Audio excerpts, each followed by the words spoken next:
There's two things that I'd like to talk about today for Microsoft Flight Simulator. Firstly, leaks. Secondly, expectations. So a few of you will no doubt be aware that there's a number of video leaks out there on the internet containing footage from the current alpha builds. Some of these have been around for a while and others are pretty new. However, it appears that the community have been discussing these more and more in recent days. In fact, links to the videos were even posted on my Discord server. So, whilst for a while now I've been in two minds about discussing these, I kind of feel that now, as people are talking about them publicly, the time really does feel right. Now, naturally, Flight Simulator 2020 is under a very strict NDA. In short, everything about alpha is intended to stay in alpha. It's pretty much the norm for games at this stage in development. However, occasionally leaks do make it out. The videos I'm going to talk about today are dated between February and May of this year, so some older ones and some newer ones in there for sure. Unlike the other videos, they haven't been pulled from the internet and are still available, and the reasons for this is most likely because they are available on the Chinese video sharing website Bilibili and are therefore difficult for companies to have removed. Of course, I won't be showing the footage here on screen due to the NDA, and also because it will probably only get pulled anyway. But if you do want to find it for yourself, then simply take a look at the instructions in the pinned comment. It's remarkably easy to locate this stuff. Now, this isn't the first time alpha footage has been leaked. Previously, 50 minutes of gameplay was shown by an alpha tester, however that was a pretty low quality. The current leaked footage is at a much higher quality and actually comparable to the officially released Asobo footage, likely because the user has a decent PC, and that's an i9 9900K and an RTX 2080 with, I believe, 32GB of RAM. Currently, there's 6 different videos available, each varying in length between 1 minute and 5.5 minutes, and on show are some great looking weather effects, so the low down ground detail, the opening clips from the sim, and much more. The one clip though that most people will probably find particularly interesting is an Airbus A320 taking off from the famous Courchevel airfield.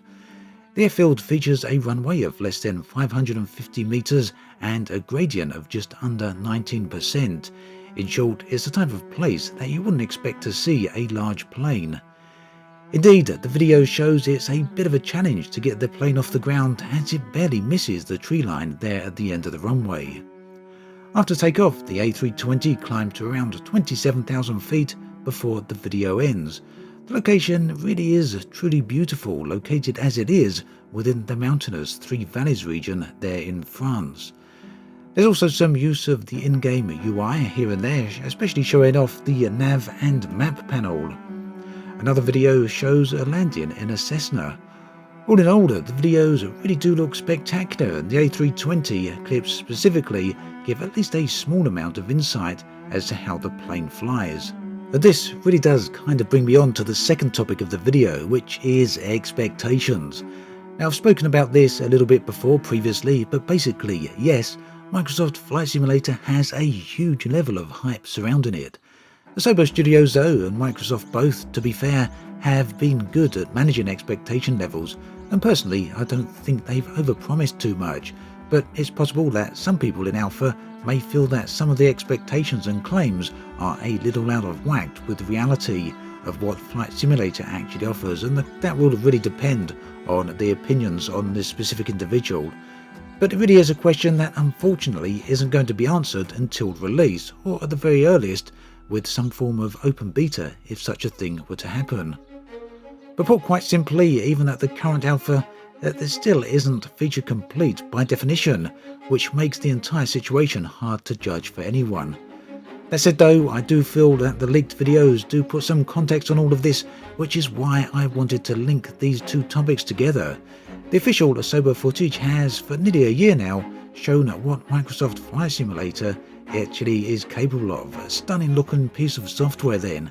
Graphically, Asobo have shown that it may indeed set new bounds, but there's been a few questions here and there, wondering if reality will actually measure up. Well, the leaked alpha footage does show that the quality of visuals do match what has been shown, and if you watch close enough, there's a few details here and there that give some insight into the flight model and other such things. The real danger here though is that the leaked alpha footage really isn't a good way to judge these things. It is alpha after all. But the other side of that coin is that there's certainly a lot of people out there that want a brief peek. Meanwhile, the previous leaks, which are still available on YouTube if you search for it, show off the sim on what appears to be a somewhat lower spec PC. At least that's my impression based upon the apparent graphical settings. Now, the topic of expectations is always a bit of a controversial one, but I'd love to hear your thoughts and feelings on this. Do let me know in the comments section below. Do you think things have been set a bit too high, that people expecting far too much? Or do you think that Microsoft Flight Simulator 2020 really is going to set new bounds for what a flight simulator is capable of? Alternatively, why not head over to my Discord channel? You can find a link in the video description. There you can find a flight simulator channel where everyone is discussing these things. As always, thanks for watching, and I'll catch you guys and girls next time.